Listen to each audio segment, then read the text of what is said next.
This is year 4 for the Eldora Community Garden and our partnership with Iowa State University Extension's Growing Together Iowa program.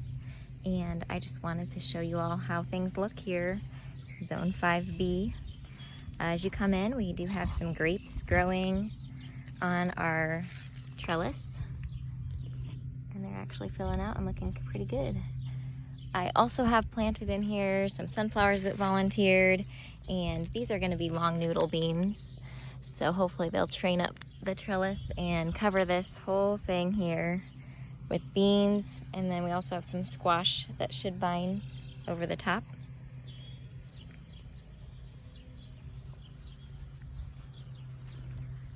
When you first come in, we have a handicap accessible raised bed. If anyone from the community would like to garden and just can't get on their knees to do so anymore, we would love to rent this out to them for free. Right now, just because no one has rented it out, I threw some herb seeds in here. So we've got some basil popping up, some random lettuce popping up. Over here we have our strawberry bed. Lots of strawberries that we've gotten out of that this year. They're kind of winding down the end of June. They're June bearing strawberries, so this is what I got this morning. Kind of the end of the season. They are really nice. Some are starting to get a little buggy, so I wanted to get those picked. This is our Giving Garden bed A. This bed has our greens, our salad greens, which right now we have tons of lettuce you can see growing there. Our arugula already went to seed, so we pulled that out.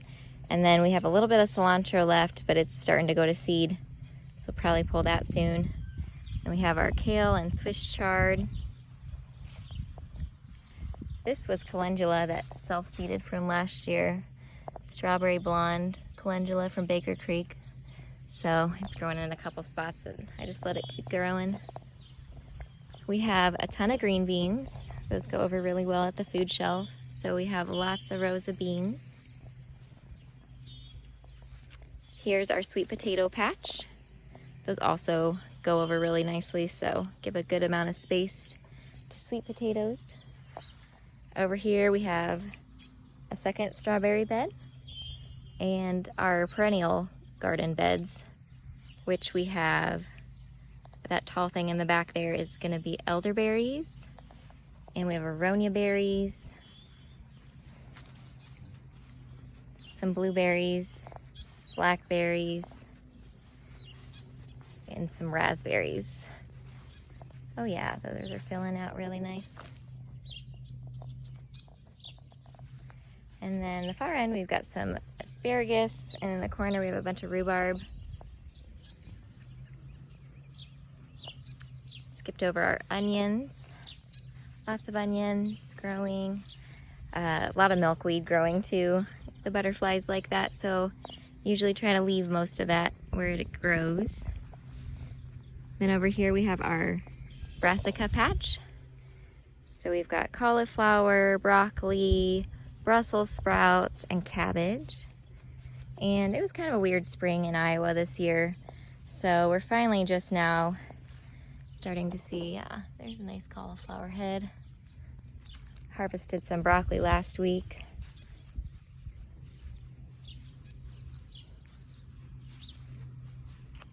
Some nice cabbage.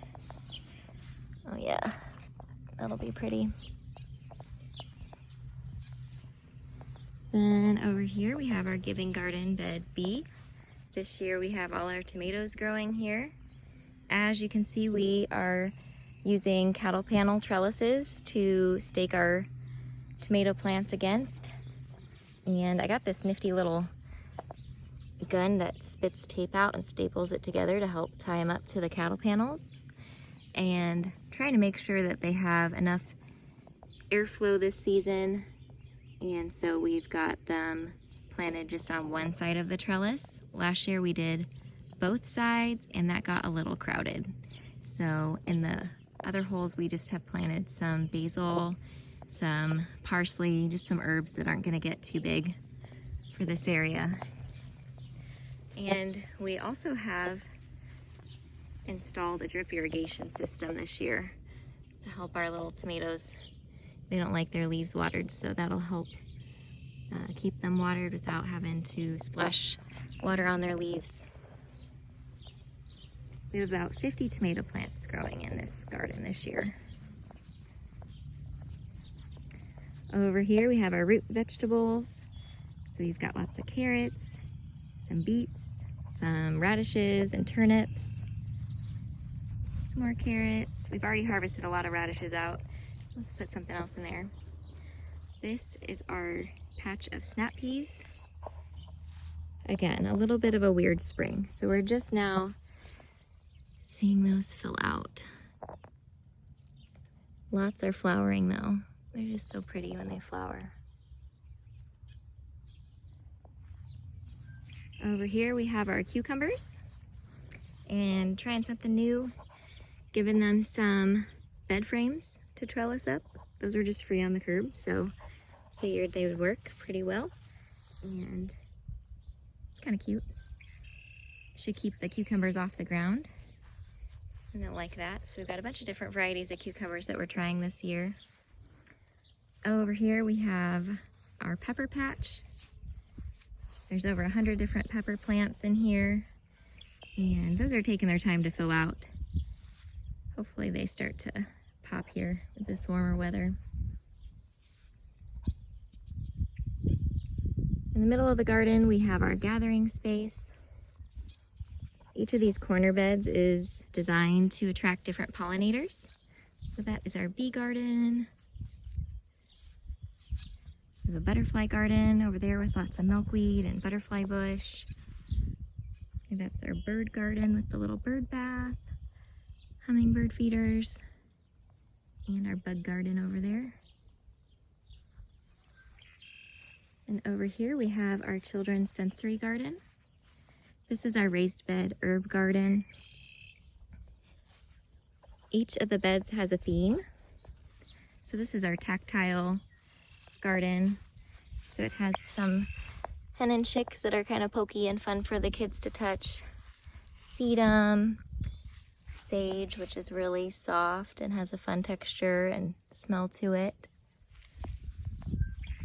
This is our mint tea garden. And so we have lots of mint growing. I also have some lemongrass, some chamomile.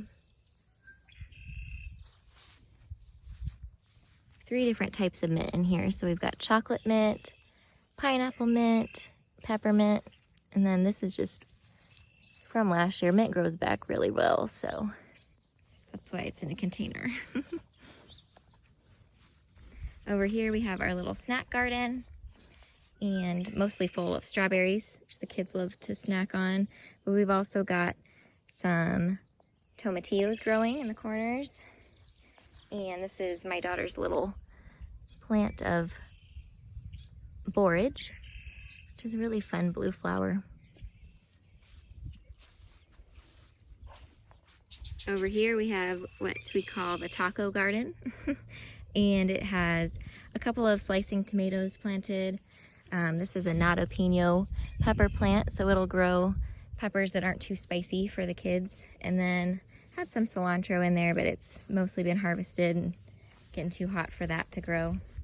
Then over here we have our spaghetti garden, which is full of Italian herbs and seasonings. So we have this beautiful lettuce leaf basil. That's just a volunteer tomato. I can't decide if I should leave it or pull it out of there. And then an Amish paste tomato growing. This is our sage, which has gone to flower. Never seen it flower before, but had some pretty purple flowers going on. And then we have lots of oregano, which smells so good, and fennel, which if you've never tasted, the tops of fennel make a delicious pesto. And then the rest of this is just a children's play area. Got a sandbox, you've got a mud kitchen, some musical instruments they can make sound with.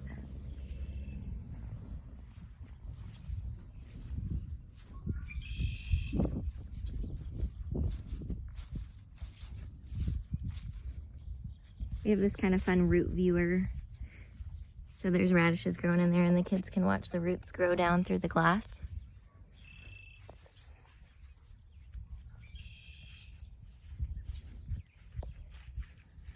This garden also has 10 plot lessees that have their own plots and can grow food for their own families. So those are all in front of the children's garden there, as well as down this row. So it's kind of a combination hybrid garden, community garden for people to grow their own food in, but also large chunks of it are the giving garden where we grow food for the food pantry. We actually had a lot of people interested this year in getting their own plot. So we carved out, this is our giving garden bed C, but we carved out a few plots for families here as well. And we've got lots of potatoes growing in this back plot. And then at the end there is our popcorn patch and okra. It's our greenhouse. That's new this year. Hoping to use it a lot next year to start seeds in. Then our giving garden bed D. In the back here, we have our pumpkin patch. Lots of pumpkins that are going to be growing. Those will take over and just fill in all that space. Had some extra sweet potatoes, so that's why there's some random sweet potatoes growing there.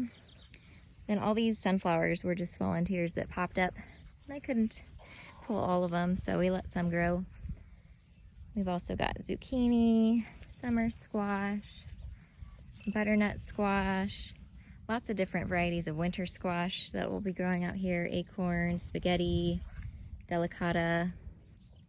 So there's lots of winter squash varieties. Some patty pan squash. And then in the far back we have all of our cantaloupe and watermelons. And we've got a ton of new varieties of little personal sized melons growing this year. And then in the far back corner, we have our honeybee hive. Those are our bees that my girls have named the queen, Layla Rose.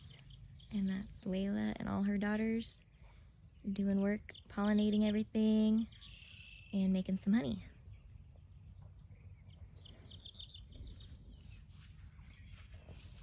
This is our picnic area. We have a beautiful gazebo that was built last year. And we have some compost bins, so we make our own compost. Here's the leased plots.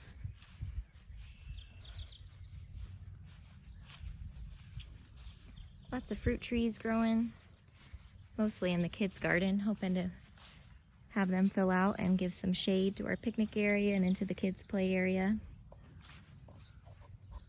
We love our gazebo. It's where we all gather when we harvest to weigh all the produce that comes in on the scale. And it's also just a pretty, generally beautiful place to hang out and spend the day.